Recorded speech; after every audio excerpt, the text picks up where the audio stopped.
Mayor Priya மற்றும் sitting எம்எல்ஏக்கள் ஏமாற்றம், உழைப்புக்கு மரியாதை இல்லை என புலம்பல்.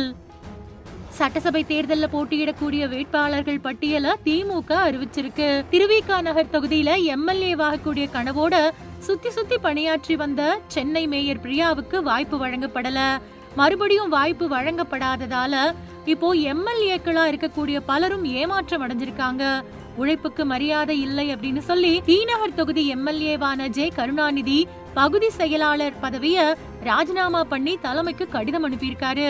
சென்னை மாநகராட்சி மேயர் பிரியா சட்டசபை தேர்தலில் போட்டியிட விருப்பம் தெரிவிச்சு திமுக தலைமையகத்துல விருப்ப மனு தாக்கல் பண்ணிருந்தாங்க. உனக்குதான் சீட் அப்படின்னு அமைச்சர் ஒருத்தர் கொடுத்த வாக்குறுதிக்கு அப்புறமா பல மாசமா தொகுதியில சுத்தி சுழன்று பணியாற்றிட்டு வந்தாங்க.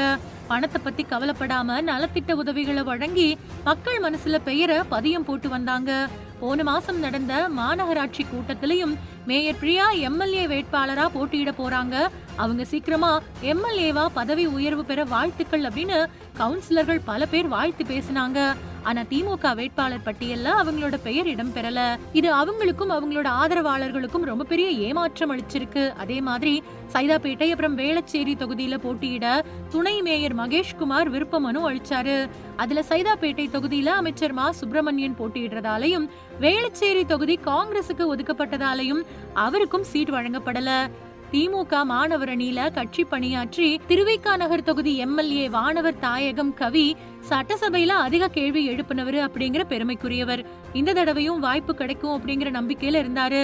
அவருக்கு வாய்ப்பு மறுக்கப்பட்டு ரவிச்சந்திரன் அப்படிங்கிறவரு வேட்பாளரா அறிவிக்கப்பட்டிருக்காரு. அதே மாதிரி சென்னை அப்புறம் புறநகர்ல இப்போ எம்எல்ஏக்களா இருக்கக்கூடிய தீநகர் ஜே கருணாநிதி, ராயபுரம் ஐஸ்ரீம் மூர்த்தி, எழும்பூர் பரந்தாமன், வில்லிவாக்கம் வெற்றி அழகன், திருவெற்றியூர் KPP சங்கர், அம்பத்தூர் ஜோசப் சாமுவேல், பல்லாவரம் கருணாநிதி, தாம்பரம் SR ராஜா மாதிரியானவங்களுக்கும் வாய்ப்பு வழங்கப்படல.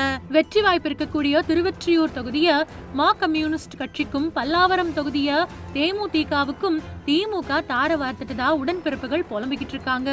வாய்ப்பு மறுக்கப்பட்ட எம்எல்ஏக்கள் கடும் அதிருப்தியில அவங்களோட மொபைல் போன்களை சுவிட்ச் ஆஃப் பண்ணிட்டாங்க. நிறைய பேர் அவங்களோட மாவட்ட பொறுப்பாளர்கள், மாநில அளவில் இருக்கக்கூடிய நிர்வாகிகள் வீடுகளுக்கு படையெடுத்து தங்களோட அதிருப்தியையும் கோபத்தையும் வெளிப்படுத்திக்கிட்டு இருக்காங்க. தாம்பரம் தொகுதியில புதுமுக வேட்பாளரா பெண் மருத்துவரான கிருத்திகா தேவி அறிவிக்கப்பட்டிருக்காங்க. MBBS DGO மருத்துவரான இவங்க மேற்கு தாம்பரத்துல பாபூஸ் மகப்பேறு மருத்துவமனை நடத்திட்டு வராங்க. திமுகவுல இணைஞ்சு பணியாற்றி வந்த இவங்க மாவட்ட மருத்துவ அணி பிரிவுல பதவி வகிச்சாங்க. இப்போ திமுக மருத்துவர் அணி மாநில துணை செயலாளரா இருக்காங்க. இது மூலமா தாம்பரத்துல முதல் முறையா பெண் மருத்துவர் ஒருத்தர் திமுக வேட்பாளரா அறிவிக்கப்பட்டிருக்காங்க.